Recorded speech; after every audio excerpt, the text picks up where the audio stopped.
Hello, LaGrave family. Where does our help come from? Our help is in the name of the Lord, who made the heavens and the earth.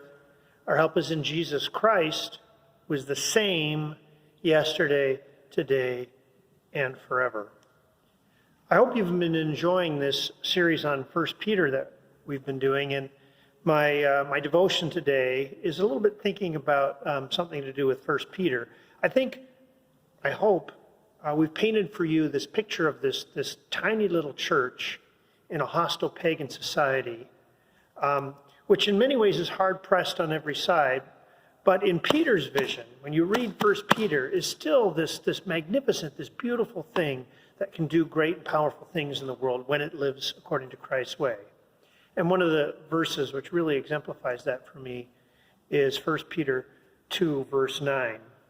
But you are a chosen people, a royal priesthood, a holy nation, God's treasured possession, that you may proclaim the praises of him who called you out of darkness and into his wonderful light.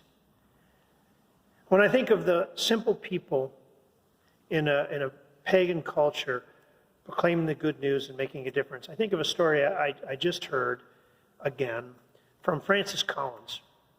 Dr. Francis Collins is the head of the NIH.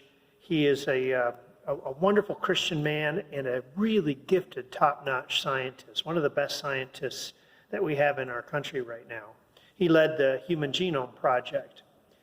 And he did not grow up a Christian. He grew up in a kind of, he learned to love science, but he never learned to love Jesus. But he had a deeply curious mind and a heart open to new things. And after he'd gone through school and become a doctor, this brilliant scientific guy, he was taking care of an elderly patient.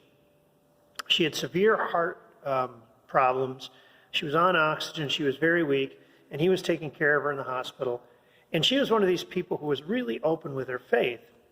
So when he would come into the room and they talk, she would, in a very natural way, talk about how her hope was in Jesus Christ and how she wasn't afraid of death and things like that. And he would, as secular people are wont to do, sort of listen and nod his head, but never say anything. And one day she said to him, Dr. Collins, I've shared my faith with you and told you what I believe. What do you believe?